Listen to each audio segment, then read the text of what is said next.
What's new, crew? Welcome back to my channel. If you're new, my name is Cassandra, and today I'm just gonna be talking about how to fight inflation when you're doing your huge grocery shopping hauls, your weekly hauls, whatever you do.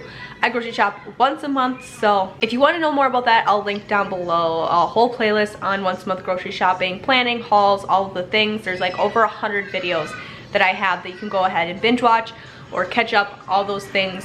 Ton of links down in the description box for you.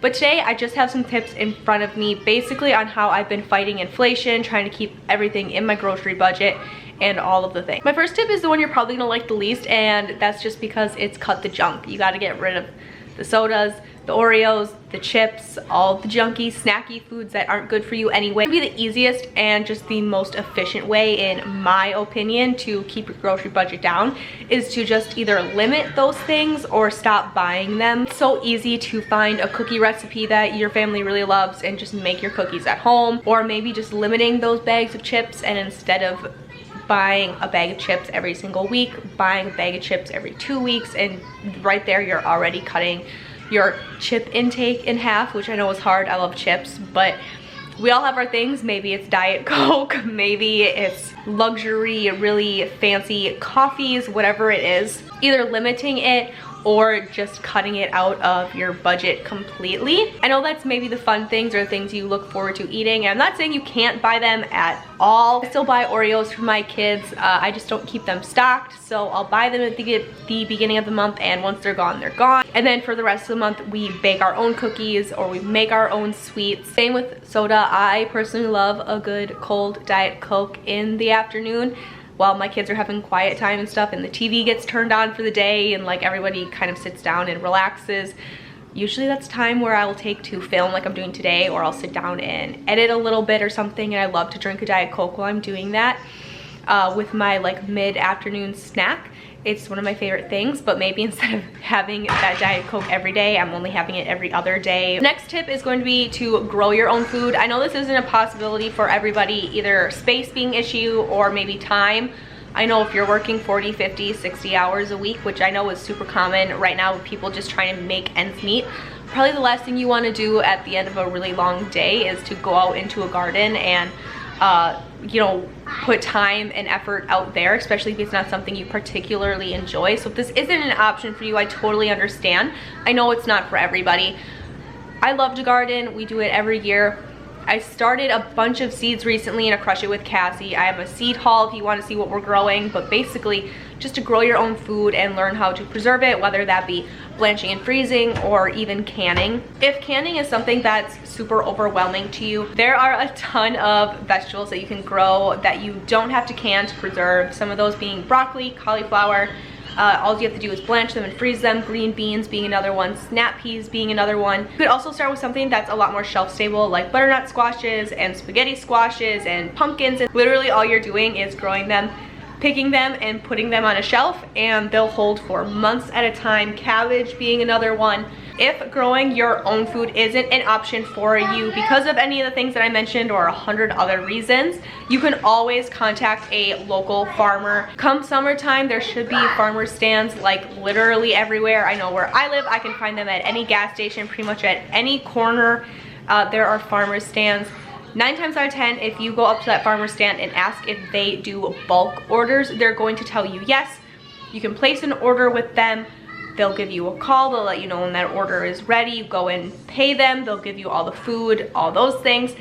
That way you don't have to do any of the growing, any of the gardening or the care or anything like that. All you have to do is pay for the vegetables, and then you can bring your veggies home and you can can them if you want. Or even carrots. There are tons of ways where you can store carrots in soil, and they'll hold for months at a time in a refrigerator. So that's always an option. You could always even just do berry picking and make your own jams and jellies. My mother-in-law doesn't even can her own jelly and jams. She actually just freezes them in the mason jars. So she just makes the jelly, pours them in the jars, and freezes. So there's tons of ways to go about that. If you can't grow your own food, you can always contact a farmer and see what they can provide for you as well. Next tip is going to be to shop seasonally, which seems pretty basic, but it can really help when you're trying to stretch a budget. Right now strawberries are still really overpriced in my area. I just paid like $6 or $7 for a pound of strawberries, which was insane, but my kids really wanted them. We hadn't had fresh strawberries in a while, so I went ahead and bought them. But in the next couple of weeks here, berry prices are going to be coming down because it's in prime berry season.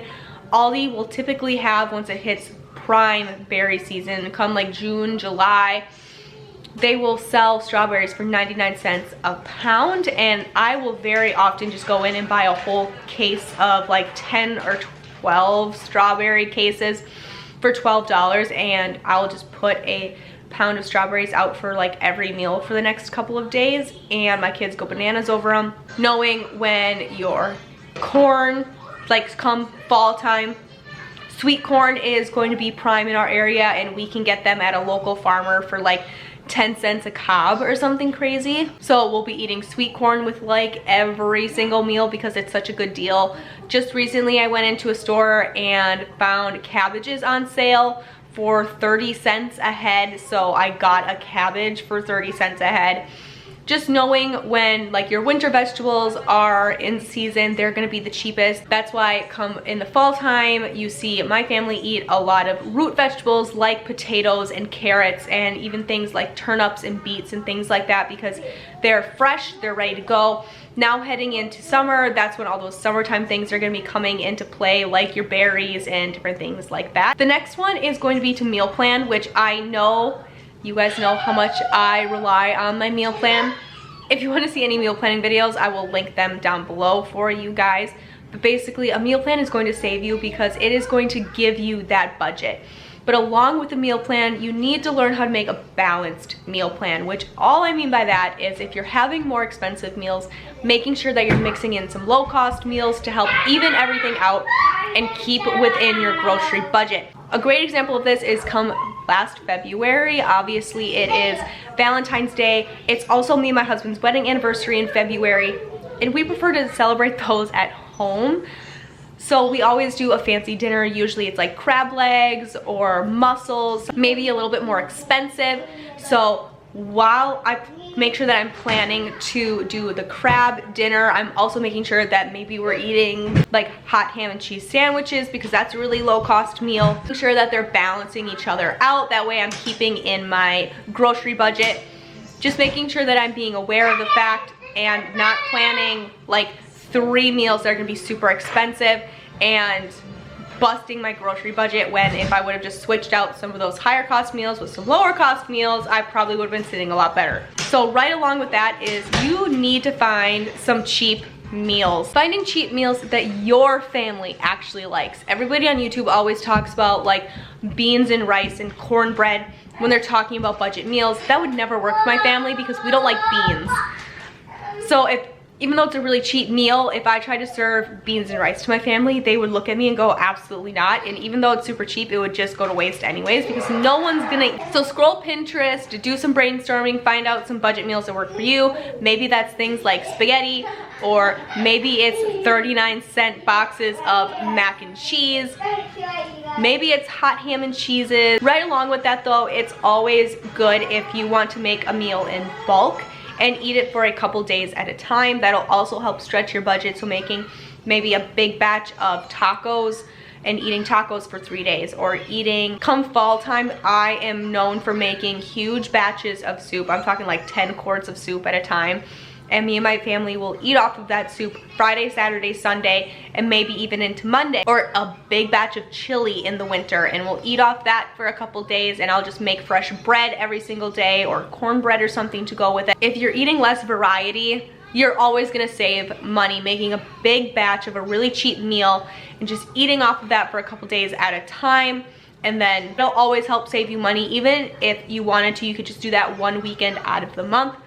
I typically do this most weekends. I'll make a big batch of something either like on a Friday night or a Saturday night. Then we'll just eat off of that big meal for the rest of the weekend. And then I don't even have to think about stopping to make lunch or stopping to make dinner. Come the weekend time, especially as the weather starts to warm up, we wanna be outside. We wanna be hanging out with our kids. We wanna go to the park, and having something that we can just come home to and heat up in the microwave makes that really, really easy. So that would be another tip that I would highly recommend looking into. Which pushes me right into the next one, which is to use your leftovers. I know people in my life that just throw away their leftovers, and you're probably watching this video and I'm calling you out. Why do you throw out your leftovers? Use them. Your leftovers didn't do anything to you. Just eat them. We rely so much on leftovers. Typically, that's what my husband will bring with him to work. That's what I eat for lunch most days, is just heating up leftovers. And then my kids usually eat something fresh because typically we don't have a ton of leftovers left. Just enough for me and my husband to eat off of, or if we only have enough for one person, my husband brings it to work with him, and then I'll eat whatever the kids are eating for lunch. That's how our leftovers get used up most often. Of course, we don't always get to all of our leftovers, and the chickens will get scraps every once in a while. I also do leftover buffets, which I'm gonna have to do here probably in the next day or so. Leftover buffets are basically when I look in my fridge and we have maybe a little bit, like, okay, right now I have a little bit of meatloaf and mashed potatoes left. I've got some corn in my fridge. I've got some like vegetable Alfredo that we recently did. I also have some leftover Mongolian beef and rice and pot stickers in my fridge. So what I will do is just pull all those out, put them out on the counter, and my kids will just tell me what they want. We put a scoop of this, a scoop of that, a scoop of that on their plate. We heat it up, and then we have basically a leftovers buffet, and that's how we'll use up most of our leftovers. I typically would do this at the end of every month. I always plan a leftovers day, like for a dinner, to make sure that we're cleaning out the fridge and eating through the leftovers, especially when it comes to the end of the month, when I'm getting ready to do a big once a month grocery shopping haul, because I need to clear it out to fit in the next months of food. And the less food waste you have, the better way you're gonna be fighting inflation, because you're actually using what you're buying and you're not wasting it. The last tip that I have is actually just to make some things from scratch, but we kind of mentioned at the beginning of this video. If you watched any of my grocery hauls in the past, you know that I really don't buy a lot of typical snacky foods, especially for myself and our kids. I will buy a handful of snacky items just in case, for things like school lunches or things like that. Maybe I have a doctor's appointment or something, or the kids have a doctor's appointment and I can throw some goldfish in a bag and not have to worry about it. But other than those couple of store-bought staples that I will buy in bulk to keep in the pantry, we make all of our snacks ourselves. Things like cookies, Rice Krispies, donuts, brownies, muffins, cakes, cupcakes, like anything you can really think of for snacks, we make ourselves, which is good. I also understand that not everybody has the time to do that. I am a stay-at-home mom and I like to get my kids in the kitchen. I want them to be comfortable in the kitchen, but it also gives them something to do. It breaks up the day for them and for me to be able to sit down and try a new muffin recipe or try a new cookie recipe. And I also find that the kids eat the cookies or the muffins way better when they made them themselves. They had a hand in making them. I will make like 40 muffins at a time. My husband built me these shelves up here. I went and got some glass jars from Walmart, and that's where we store all of our cookies and cupcakes or cakes, whatever you want to call, like whatever we're making for snacks, we keep them up there in the glass jars. The kids know that those snacks are fair game. They can kind of have them whenever. And then instead of making sure that we always have Oreos and always have crackers or goldfish, whatever your kid's snack of choice is, all I have to do is make sure that I'm stocking pantry staples like flour, sugar, like chocolate chips, maybe some coconut flakes, and then I'll be able to make essentially any recipe I could ever find as long as I'm baking basics in my pantry. The very last tip I have is making sure that you can swap out high-priced items for low-cost items. A good example of this is over the course of this year of 2022, apple prices have been really, really high. We rely so heavily on fresh fruit and vegetables for snacks for our kids. Approximately 12 pounds of apples a month for my family of 5, which I know sounds like a lot, but we eat apples with almost every single meal, and also for snacks. So recently I swapped out getting a couple extra bags of apples instead and got some baby carrots. Baby carrots are 99 cents a pound for a bag. I think recently I've been getting 9 pounds of baby carrots, and my kids can eat those all day, every day. We also cook with them and we even bake with them. So just swapping out higher priced items for lower cost items and waiting for them to come back into season when they're going to be at their best price. Thank you guys so much for watching. I hope this gave you lots of tips and tricks on how I'm fighting inflation heading into 2022 and just kind of trying to keep everything in that grocery budget real tight and making sure that I can actually provide for my family what my family needs for an entire month at a time.